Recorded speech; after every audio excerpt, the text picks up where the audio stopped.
Hey everybody, Rich the Architect here, and today I have a very special guest, Laurie Sanford, who's actually my wife.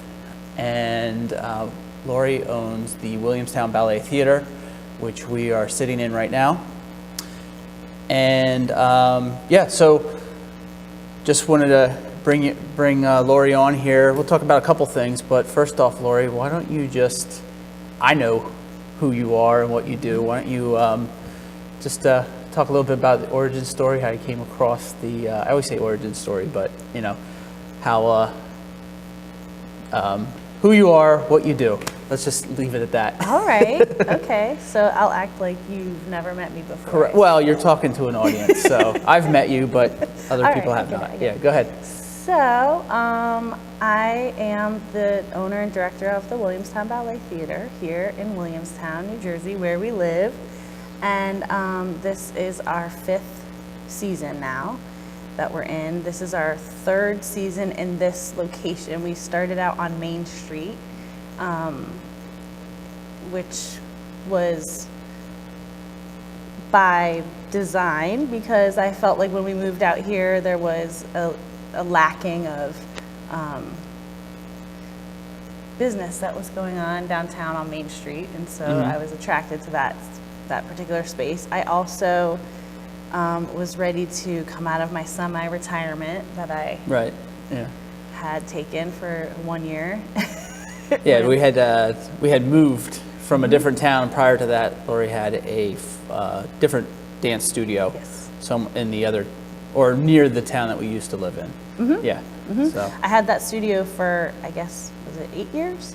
8 or 9, I think. What was it, 2004? Because our oldest was born the same year. Same year. Yeah. That I opened that school. Yeah. And then we moved out here in 2013, so it was probably 9 years. Yeah, I took a year off, and then I started teaching at another school, and then kind of got the bug again, and then went against what I had sort of settled on, which was that I did not want to open another dance school. Right. And ended up here, which I'm very glad that I did. I still work with 2 of the teachers who were working for me at the old school, so that's been nice. I've known them for about 10 years now, so they came along. Basically, the school that I started out with was like your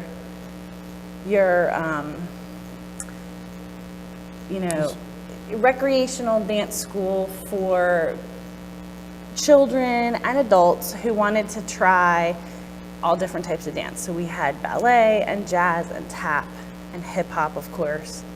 And for anybody who listens to the audio, she just waved her hands like. So anyway, we did, and it was popular, and we grew and we expanded and we moved from a smaller location then to a larger location. And then I started with taking students who were getting very good at dance to competitions, to dance competitions. And during that time, we were sort of starting to see, I think, the effects of the recession were starting to sort of creep in. Right, yeah, because probably that prime time, like after you were open for a couple years, that was like 2008, 2009. Yep. Okay. And yeah, so we grew, expanded, started doing offering more activities, and like I said, competitions. We started having a competition team, started to then see the effects of the recession happening. Also, simultaneously, as I was taking my students to these dance competitions, which are popular with a lot of dance schools, a lot of schools love to go, and there's a lot of really great work that I've seen at dance competitions, but I also started to see more and more what I would consider inappropriate material for children. So I'm starting to feel uncomfortable bringing kids to competitions where I'm saying, we can be successful with our artistic vision, and we can wear modest costumes. Watch your hand in front of the mic. Sorry. And we can you know, we can be successful this way, but then I'm taking these kids and giving them this message, and then we're seeing that dancers who are way too young to be dancing to certain songs and wearing certain costumes are It was like, yeah, kids weren't being portrayed as kids. No, And not at yeah, all. yeah, No, when no. they, you know, they're 8 years old and they or were whatever. and they were yeah. gaining a lot of success by presenting really young kids with really adult subject material. Like, Right. And I was very uncomfortable with that. And I remember the last competition that I went to, I was with one of the teachers who teaches here at this school now, Sarah. And I just looked at her and I was like, we don't belong here. This is not us. And Yeah. we agreed. And then shortly after we closed that school, which was a very hard thing to do, it was sad and it was a difficult thing. People weren't happy about it. I wasn't happy about it at the time. And then I decided I wanted to be a goat farmer and grow a long beard and like just Oh, you can't be a hear. hermit. Yeah. Wait, no, that's what I wanted to do. That's why I moved my office back home for a while. Yeah. That's what I wanted to do. I did. I really did. I was like, I don't want to. I just was like tired of interacting with people, and I was tired of all of the hard work and the constant being sort of on and having to be thinking about the business all the time and trying to juggle that with young kids. And so it felt really nice to take that time off. I cut myself off of all social media. I just disappeared. And then I was like, oh, I miss it. I miss teaching. So I'll get just a little side job just to, so I can be around the kids again and teach and stuff. So I did that, and got a job at a nice school that is not far from where we live, and I enjoyed it. And then about halfway through the year, one of my students there was going to be in a Nutcracker, another local ballet company that does Nutcracker, about 30 minutes away from where we are. And I was excited because I was going to see one of my previous students who I really loved in this Nutcracker, because when we closed the school, I said, you know, gave her a recommendation, you know, you'll do really well, go to this other place. And she did. She was doing great.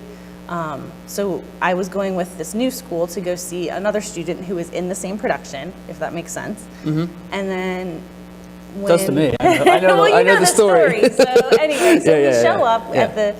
at the show, and I'm so excited to see, there was a couple of my previous students, and I was really excited to see them, as well as the new student that I had. She was doing great too. So show starts, where's this girl? I can't find her. She's not in the program, she's not in the show, she's not on stage.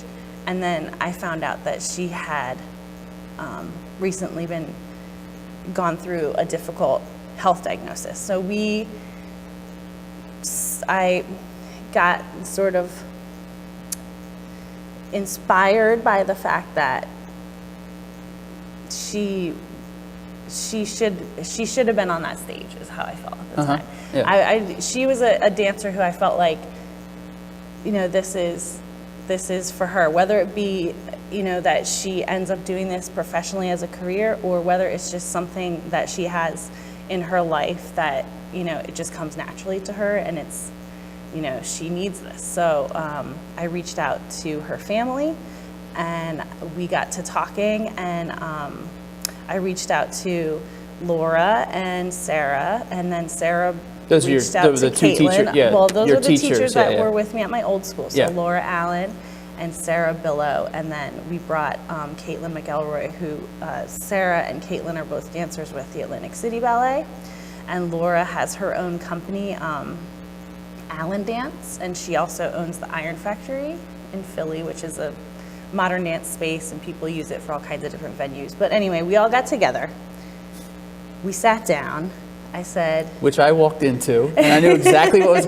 I come home from work or from somewhere else, I open up the door, and in my living room are all four of you, and I was just like, immediately, I was like, I know what you guys are doing. Yeah, because I was like, oh, I don't know. I really, like, do I want to start this back up again? Because I know how much work it is. Yeah.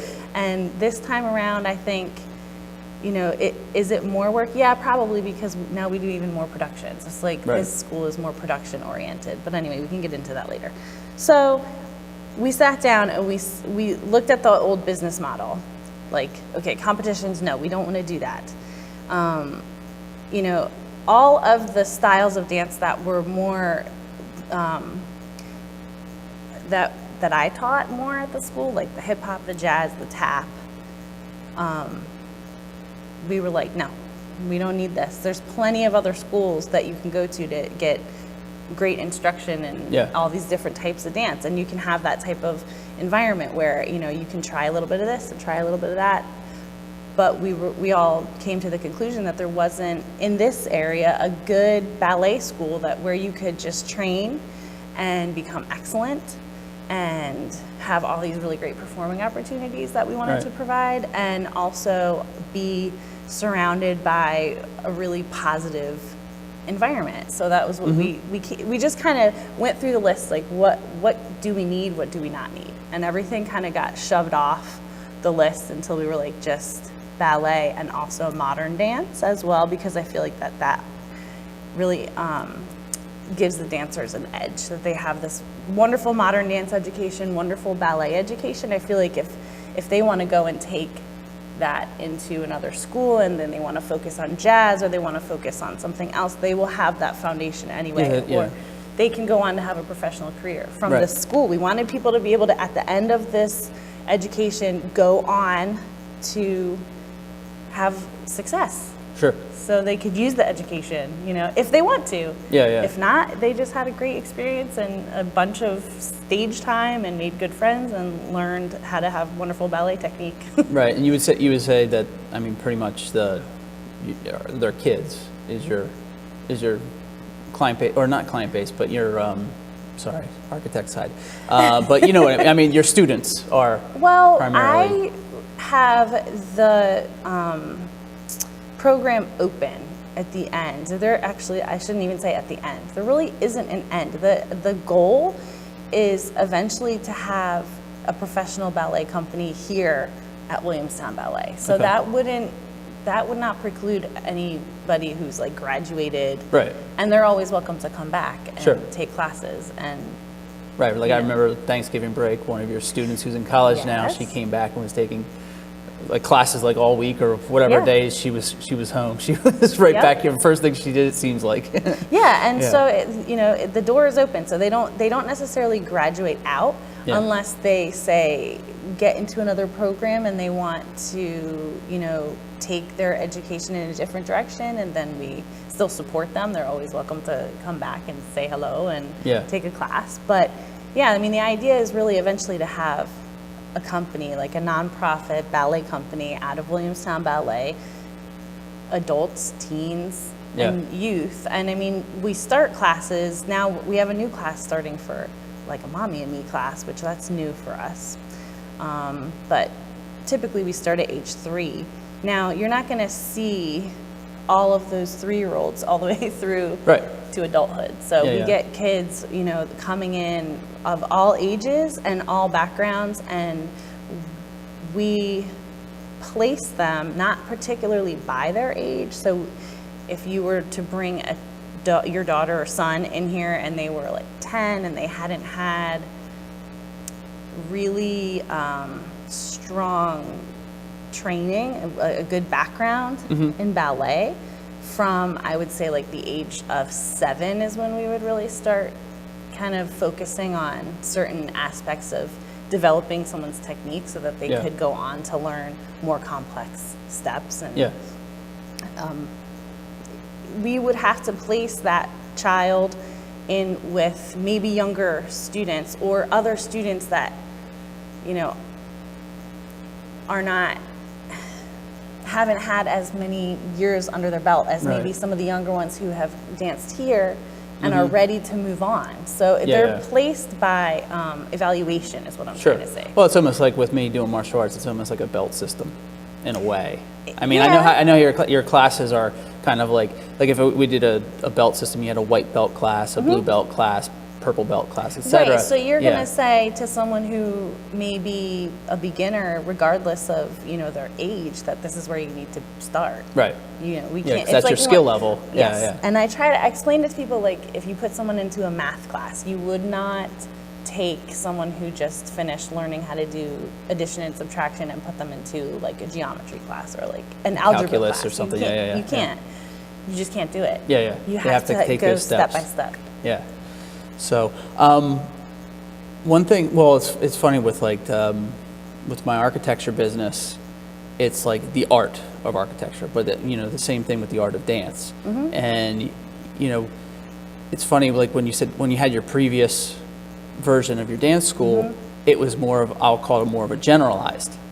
And now I think it's more hyper-focused. Yes. And I can relate to a number of stories. If I wanted to be a generalized architect or focused, I mean, you obviously think there's a benefit of the hyper focus, but like, how have you seen, like, in terms of the type of customers you have, like students, parents, etc. In terms of like the difference between your experiences with like somebody who was more of a generalist type of customer versus a more the type of customer who's now, it wants to be hyper focused, wants to have just that one or two types of art or crafts to learn rather than any craft. Well, If that makes sense. yeah, I guess, yes. It's probably more of a challenge at first when someone walks in the door who isn't coming from a similar type of dance school to understand that there is one and only one way that we're going to do this. Right. And you're not going to be able to pick and choose classes off the schedule. That takes sometimes people even a few days or weeks of a process of coming in for a trial class, and then we say, okay, we would like to place this person in let's say burgundy level. That's one of the levels. Yeah. So burgundy level dancers are required to be at the studio for, I don't know off the top of my head, like a minimum of, I think, close to 6 hours. I have to look at the schedule. 6 hours a week? A week. Yeah, okay. At the minimal. Yeah. But they're also required to be in the company. They'd be considered company dancers, so that means that they're in the Nutcracker, then they're in the spring production, and they're also obviously in the recital. Yeah. So those rehearsals are, every weekend pretty much. So when the client or customer or parent comes in and they look at the schedule, we say, this is where we will place your child. This is the schedule. They come on Monday for 3 hours. They come on Wednesday for an hour and a half, and then they come again on Thursday, I think, for 3 hours. And then they can also add these other additional classes as well that will only benefit them. Sometimes if the person's coming from a school that's modeled like my old school, that is going to take them a minute to wrap their head around, because they're used to looking at a big schedule with a million different options, and then they say, okay, well, Susie has soccer on Tuesday, so we can't do that day, and she wants to try this and she wants to try this, and we don't have time to be here on Thursday. So a lot of times I'll get a conversation going where it's like, they'll come back and say, well, we can't do Thursday. And I say, well, then you can't do the program. Yeah. So, but there's a lot of other wonderful places that you could do that, where you could still become a good dancer. You could still really focus on ballet, but not here. Yeah. So that, as a business owner, is a tough leap to make, because you're like watching money people go walk out the door, Yeah. who I just can't accommodate them. Right. And they can't accommodate the schedule. Yeah. So it just won't work out. Yeah. So that's, I don't know if that answers your question. No, it but does. It does. Well, because customers for any business, some people are only shopping for, their decision is primarily like price, or price, or in with your dance, it's going to be, can it work with my schedule? Right. Yeah, or can schedule. Our family actually fit this into our lives? It's a huge commitment. Yeah. To do this, and we, as the staff, and my assistant Mickey, who also works here and is my wonderful helper of all things, and she had took a big part also in the developing of like, how are we going to present this schedule and present this program to people. That's one of the things that we all kind of talked about in the very beginning, which was like, it's either this way or no way. Right. We're not going to say, oh man, we watched like 10 people, come and go, and they never registered for classes. Maybe we should water it down. Right. Like, no, it won't work that way. It's like, I refuse to do it that way. We all agree that for this type of education to work for the dancer, this is the only way to do it. Yeah. So, that's maybe for some people too much. They just want an activity for their child. They're not looking to put their child into a pre-professional program. Sure. Now, the one thing I've noticed, being involved with this, I'm involved with this as well. I have no choice. It's her life. And I think I will say that, I enjoy being involved with you on this. You do? Yeah, there's days where, I may say something otherwise, but, I have a semi background with performing as well. So it's kind of like I've realized, I'm like, well, it kind of fills that part of like something I wanted. Like, I still like to perform in a way, that for you. And it's being involved with the production, and we'll talk about the Nutcracker in a moment. Yeah. But one thing I noticed that's very unique to this type of business is it's a slow crawl in terms of growing the business. Yeah. Because usually what I've noticed is your little kids classes are just filled. They're sold out, right? Or pretty much. But then as you get to the older kids, you don't have as many students. So, our daughter's 8. So her classes, she's kind of started. You opened it up right when she was like 4 or 5. So yeah, she was the perfect age to start. Her age, they're kind of coming up through the ranks. I'll say at this point, they're kind of in that middle thing. But then when you're, so those classes are bigger. But then your teenage classes, I'll say, there's a handful of students, but that takes time to build that. Like, let's say 5 years from now, when our daughter's 13, those teenage classes could be very. Her class was last 10 kids in the class or something is kind of like your class size. Yep. So if you have 10, 15 kids consistently at that age level, and then you have 10, 15 kids at all the other earlier age levels as well, obviously, the business is doing better, but it takes a while to grow that. It does. Well, yeah, we were really fortunate in the very beginning when we opened. Because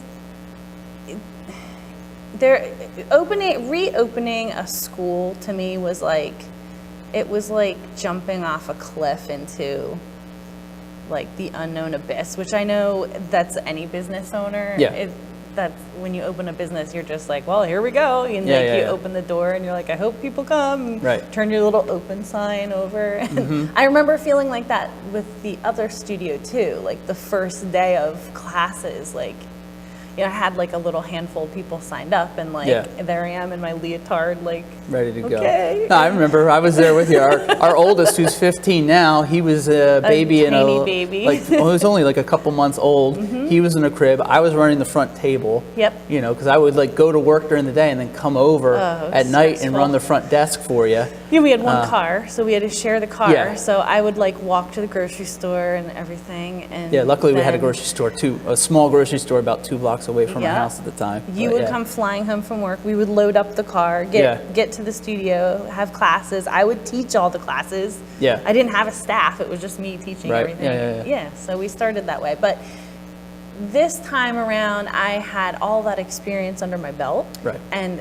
I already had in mind, what I was willing to do and what I was not willing to do with this type of a business. And so there was like more of a confidence in that respect. Right. And also I had the staff members who I had known, and worked with. Yeah, you had all and- your systems in some ways yeah, were in place. all my systems. yeah. I mean, luckily I kept a lot of stuff that I reused for this business.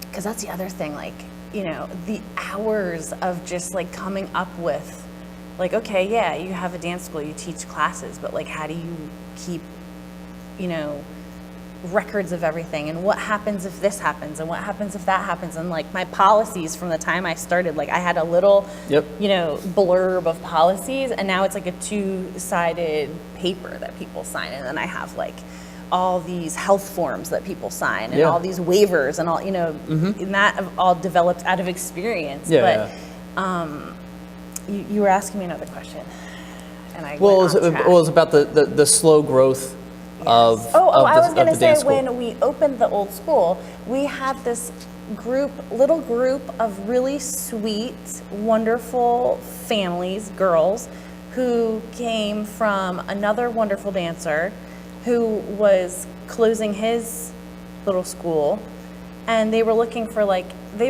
exactly what we were providing. So it was kind of a match made in heaven, because they came to us at a time where they really needed us, and we really needed them, because they were already very well trained, and they already had the understanding of like the class etiquette and how they should come to class prepared with their hair done, and they always had their uniforms on, and like we didn't have to, you know, build them up to that point. We just got to take them where they were, which was so fortunate. They'd had such good training before, and then take them, you know, continue on with them, which some of those dancers are still with us now. So, and, you know, to look back at videos and stuff, like, I thought they were, you know, big girls then, and now, like, they just look like little tiny kids, but. Oh, in the old video. Yeah. But there, you know, that was a fortunate thing that happened. So, Right. You know, because you don't know like who's going to come. You know, people, if they're happy with where they're going, why would they switch over at the point where they're, you know, 12, 13, 14, 15 to another school that doesn't have really a reputation yet? Yeah. You know? And one, you know, especially if you have a kid who's like serious and wants to become that professional dancer. You're taking a chance. If you come over to this school that just opened and we are not up to par, then your dancer just lost a year of training getting improper training someplace. Now I you mean, gotta start over. There's houses across the street. There could be a 17-year-old girl across the street who's been dancing since she was 4 or 5. You know, but she goes half an hour away because she's always going to that school. Right. Yeah. So, you know, now in our 5th season, you know, we have a dancer that we're sending to the Youth American Grand Prix, she's a dancer who came to us also very well trained. She had a good foundation, and now she is really just flourishing under the instruction that she's getting here. So, well, can you also say what the Grand Prix is? It's a very prestigious ballet competition. So yes, it's a competition. It's only ballet. That's it. I think they do like a contemporary ballet also. Right. And they have groups and they have solos. She's going to do a solo. So, I mean. So is it regional or national or international? I'm pretty sure it's international. Okay. Yeah, so even though it's Youth American Grand Prix, but I believe they do have competitions all over. But that's new for us. I mean, it's something that, like, of course, all the dancers are aware of, and I'm sure they watch videos on Instagram and everything of these competitions. So it's exciting to actually send somebody. That's going to be in January. Yeah. So. Yeah, and that's I think the fruits of the other end of like your attitude towards how the business should run is, you know, and I think for students, especially younger students, seeing one of their own, let's say, you know, actually doing something like that could potentially, you know, have some of the other students wanting to do that. Of course. Yeah. You know, if they're ready, then we will take them. Right. You know, that's what we're here for. Yeah. So, and those competitions offer opportunities of their own. Like you could get a scholarship to another great school from that, or you know, like a program, a summer program. You could get, you know, a win free tuition. So it's offering opportunities, you know, the outside of this school. Yeah. You know. So, I mean, if you see, if people are watching the video, you can see we're standing in front of a quote We're unquote. sitting, but Sitting, yes, we're sitting in front of a quote unquote fireplace, which is, it's not a complete fireplace, but this is we're in the process of making a set piece for Laurie's production of the Nutcracker, which actually, this is, what is this, today's like December 12th, so next week is the production of the Nutcracker here in town, and I'll let you talk a little bit about the Nutcracker. A little blurb. Yeah. Okay, so this is going to be our 4th Nutcracker production that we are going to be presenting at the Grand Theater right here in Williamstown on Main Street, which we love that little theater. It is absolutely beautiful. And actually, I just plug the Grand Theater for a second. Sure. Was one of the reasons that I kind of, the idea was sparked in my mind when I drove down the little Main Street and I saw this gorgeous theater in the middle of like just sort of desolate. I mean, it's in the center of town, but there's not like, Now it's there's starting a few to little pick up. buildings. It's picking up, and there were a few little businesses there at the time, and but you know, I just thought like, wow, how perfect if I could rent that theater.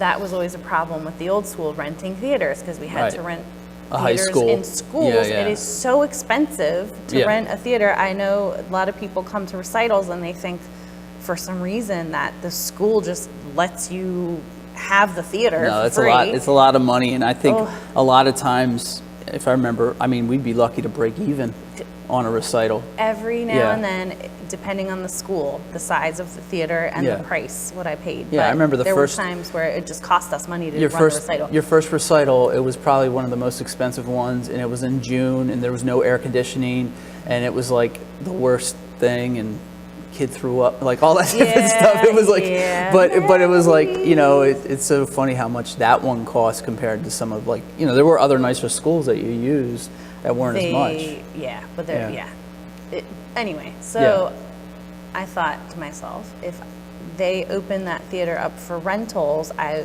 could, you know, potentially that could be sort of our home theater, and then we wouldn't have the stress of trying to find a place to, you know, a venue for these productions. Yeah.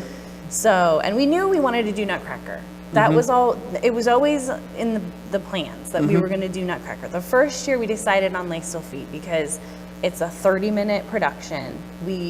All the costumes are white. It's just white tutus and white leotards. We could handle that. So that production we did at the Grand our first year, and then we were like, okay, the next year. And that was a Nutcracker. spring production, right? It was like March or something. Right, and Lace Feet is kind of a spring type because it's like animals in the forest. It's actually it's like a nebulous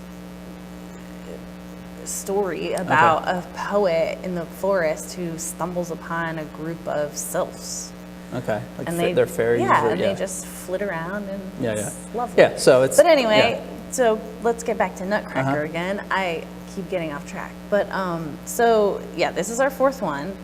We're doing 4 shows at the Grand on December 19th, which is a Thursday, the 20th, and then we have 2 shows on Saturday. We have a 2 o'clock matinee and a 7 o'clock show. The other shows are also at 7 o'clock. So Thursday night is Girl Scout night.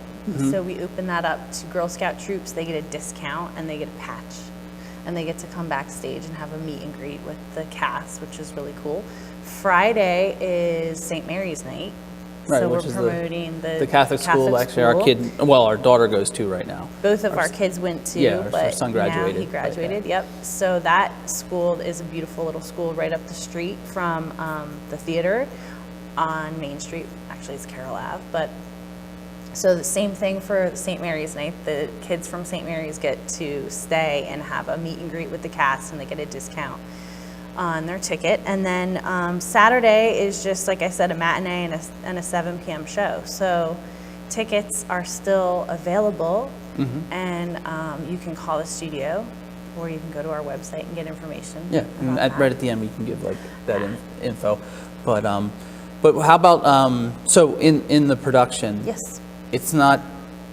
I mean, I would say most of the people in it are students, but there are other people in it as well. Also, yes, we have professional dancers who we hire in to dance with our company members. Mm-hmm. And those dancers, I sort of consider them like satellite company members because we do use the same dancers Mm-hmm. year to year. So we have, let's see, we have 4 dancers coming back to dance with us this year as Nutcracker Prince and Sugar Plum Assistant and Party Dad and Drosselmeyer. Yeah.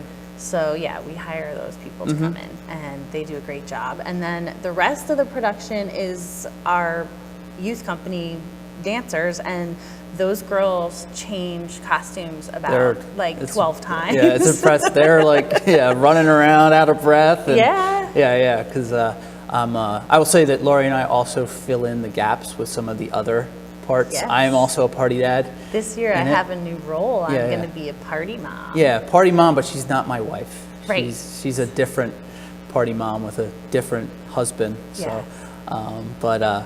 and then you're also Mother Ginger. Mother Ginger. Yeah, which is Yes. It's fun. right over here to the right is the gigantic the Mother gigantic. Ginger dress. I say I don't know if it's. I said the other day I did that promo video. You I said said it was like 50 pounds. Maybe, but I don't know. It I feels don't like know. it. It's so pretty big heavy. and you have little kids underneath the skirt and all this different stuff. I do have to say 2 years ago our youngest was born and the Nutcracker was a week later. Yeah. And you put that thing on and the doctor said you shouldn't, but you did anyway. I had and to. The show must go on. Yeah, and that year we had 8 shows. Yes. Yeah, and we got through that, and Laurie's still here with us, so she's And fine. so is Elliot. Yeah, and he's Elliot in is the here other too. room Yeah, with yeah. William.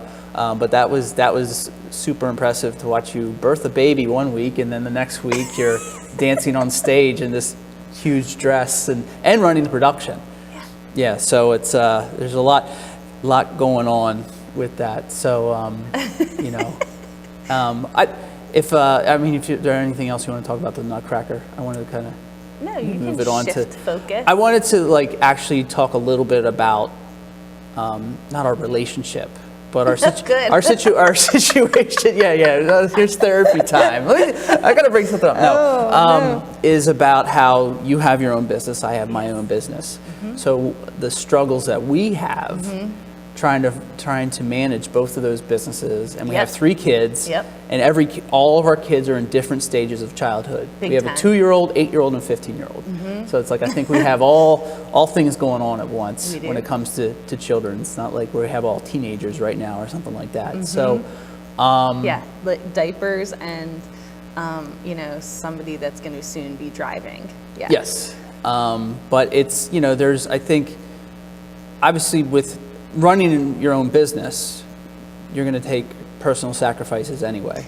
Yes. But how about I don't know. I just want to kind of leave it open and let you talk about like what your angle or whatever about how we're trying to. I'm having a hard time balance everything. Yeah, that's a good question. There it is. Okay. Well, there. Take a deep breath. Yeah. There is a lot to say about that. Yeah. So, I mean, I think if you go back in time when we're, talking about like with the old school and everything, and having our kids and opening businesses and doing all that is all kind of seemed to always happen all at once. Yeah. Like.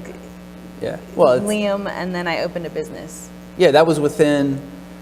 He was born in June, Yes. and you opened up in December of the same year. So it was like essentially 6 months later after having our first child, you opened up your own business. Right. So I guess my point is I don't know what it's like to be a business owner and not be struggling with trying to find that balance of family and work and the financial sacrifices and fears and stresses and worries and how you're going to, make ends meet and provide for a family and still look forward to growing your family and, having the things that you aspire to have in life. Yeah. So that I have a lot to say about that, but now our circumstances are different. My mom lives with us now as well, which has been wonderful. And she is a silent partner to the ballet school.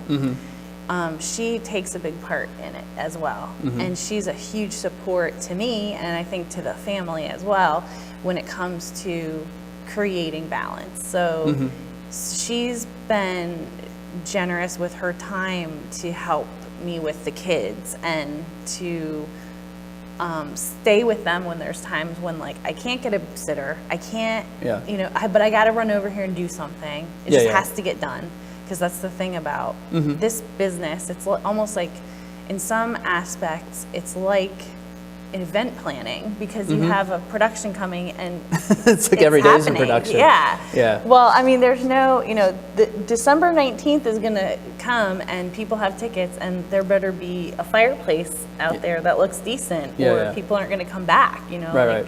It's got to look a certain way. It's got to be good. So it takes all three of us at this point with the kids, because there's a lot of times when I have to run into the kids have to help too. Oh, the kids or help have big to, time. but the kids do help in a way as well. I mean, Well, a 2-year-old is a 2-year-old, but our 8-year-old and 15-year-old, they're helpful in some ways as well. And Liam, now that he's a teenager, like right now, he's conveniently home with a cold, so he's watching our 2-year-old in the next room. Kindly and patiently, I hope. Well, we don't hear anything. I mean, so that's usually a good sign if you don't hear anything. And our daughter's at school, and then somebody's going to have to get her off the bus, and I don't have to worry about getting him off the bus today. But there's just a huge amount of juggling on a day-to-day basis between keeping track of the kids' school activities, getting them raising them the way that I feel like they deserve to be raised, and not saying, well, because we have these businesses, you're going to have to make all these sacrifices too. That wasn't their decision. So I try really hard to make sure that they have as normal of a childhood as anybody whose mom was home in the evenings, like making dinner and going over homework and stuff. So luckily here we have the facility where there's a little lounge in there, there's a kitchen, and so it's homey, so they come with me. And we have essentially 3 different babysitters kind of on staff at we this have point. 3 babysitters. Who help out with that as well. That's a big help because there's a lot of, prior to this year, I had an office in a different building, not far away from here, but then this past spring I moved and I'm here in the back. In the back of the building, which is very helpful. That's awesome. As well, because I don't have to sit down and leave. Usually it's more of when you guys show up in the evening, I come out and say hello and check in, but then I go back, and it's easier for me to kind of finish the day up, with the babysitter here now and stuff like that. That kind of has smoothed out. The hours of crazy. The day between 4 and 6:30 p.m. used to just be complete agita. Because it's I have to be here. Now I teach a lot less. So that has helped as well. I have my wonderful teachers here every night. So I went from teaching, there were times when I probably was teaching 15 classes a week maybe. And I had to be there, and those people paid for a good class. I had to give them a good class. It did not matter, when Fiona was a baby. Fiona was born 2 weeks before my fall session started. That year. She was at the end of August. And that's always a big time of year because you're trying to get everything started. It's like the first day of school classes, type deal. And I was teaching a whole bunch, and I remember bringing Fiona to a rehearsal. She was a few days old. And running a rehearsal with her in tow. And then, so I've always been bringing the kids with me, but it's getting them all situated, focusing on my classes, focusing on the aspects of running the business, making sure that they were going to get home you'd be able to take them home and make sure that everybody went to bed on time, had dinner, bath, whatever. Yeah. And there's times when that kind of doesn't happen the way I was that. going to say that, but yeah. All right, yeah, call me out on that. Yeah, I mean, it's like things happen. I mean, there's certain things we have at home that, we have a small farm, so that's another aspect. Like Oh my there's gosh. animals Well, that when need I to was be taken care of in the semi-retired and evening. I was like, I'm just gonna hang out with goats for the rest of my life. Yeah. That was, it was more comfortable then, but, obviously, because you had the time to do it. Yeah. But it's like, but those things still have to happen. And, Yep. and there's just a really big balance. And, I think on like my end, on my business, I've always, we've had talks all the time. I'm like, oh, should I grow? Should I do this? Should I do that? And I've kind of come to this point where I'm like, well, no, that's not going to work with where we're at right now. 5 years from now or whatever in the future, maybe that makes more sense. But right now, trying to grow that for my business is not helpful for our family. It is not helpful for how your business needs to grow as well. And I'm fine with that. I have, Well, good. Different things. But that's the thing is like when you were saying like last year there was like a lot of agita. A year ago even, I'm sitting here thinking, well, I know I need to grow. I remember I was doing a bigger job. I was like thought I needed to hire people on or whatever it was my thoughts at the time for growth. But it was just like, there was no balance in terms of what you were trying to do with the kids and all that. So it's like, just to be comfortable with it, like, okay, maybe in the future that's there, but I can be comfortable on my business where I'm at, how I'm doing it. I mean, there's things that even with me saying, okay, I'm going to be a one-person shop for now, maybe I'm outsourcing some stuff, but some of the quality of work that I have or something like, there's some ideas there of how to improve, like like you were saying earlier about like your, when you went from a general dance school to more focused, it's a kind of, that's where I'm at in my business as well. Like I'm like, oh, I'm just going to do any architecture's fine. No, it's not. I'm not happy that way. Yeah, you do have to take that into consideration. Yeah. And I think that it's a wise thing to do, to sit down and say, like, what am I really good at? And be really honest with yourself about it. Yeah. And to say, like, as a business owner, what am I really good at? What do I like doing? What do I hate doing? What could I outsource to somebody else? What could I delegate to somebody else? Yeah. And how much can I handle on my plate every day? I think one of the things that I tend to do as a business owner is, like, I put a lot of stuff on my plate. Yeah. And then, because I feel like sometimes I'm like, well, if I sit down and take the time to explain to someone how I want this done, I think this is probably anybody. This is probably any mother in their home, which is why, moms tend to get frazzled, because you're like, well, I'll just clean your room because I know I'll do it right. So that kind of aspect comes into being a business owner sometimes, when you're like, I'll just do it because I know exactly what to do and I know exactly what I want to say. And that way I'll avoid putting the pressure of making a mistake on another person. Yeah. I'll take the responsibility for the mistake if it happens. And then you get overwhelmed. Yeah. And then your mind starts racing. Okay, now I've got way more on my plate than I necessarily need to have, because these competent people that work with me could take some of this. Yeah.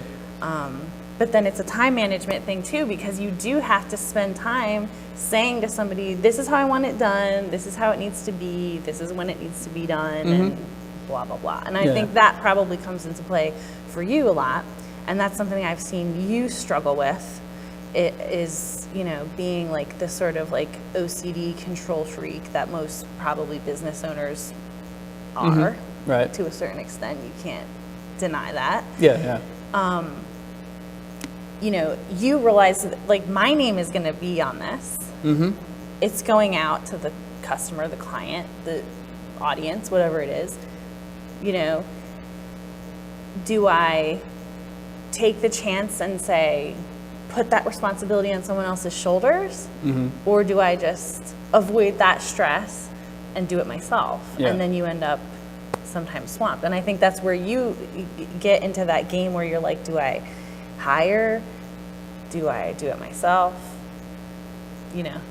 Yeah, and I mean, in the past year too, I've realized, you know, like I've delegated some marketing services. Yeah, and that's all stuff, great. And when you find yeah. when you find people that you work well with, Yeah. and who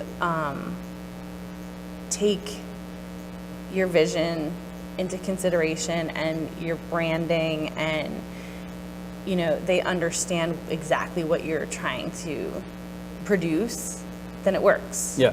It works really well. That's worked for me. Mm-hmm. So, but these people were sort of part of the whole process of developing this company. Oh, in The terms people of that your, work your here. instructors Yes. and yeah, like yeah, yeah. So that made a big difference. Having them on. You know, actually, well, we have another teacher too, Vanessa. She started this year too, Right. Vanessa Smith. She's friends with another one of the teachers and trained with one of the other teachers. So I knew that she was coming to us like From a good place, right? well recommended. Yeah, And so. she's been great too. So Okay. Well, I think that's probably, I'm pretty sure we probably went more than a half hour. right. So why don't we just we'll just end it with if you want to give any more information for the school or for, you know, obviously for the Nutcracker, how people can get tickets. And then, yeah, go ahead. All right. So well, this school right now we're in pretty much like the thick of our season. So we'll probably only be taking, you know, a few more new students until the new year. So anybody's welcome to come and check us out at 144 Clinton Ave in Williamstown. That's where we're located.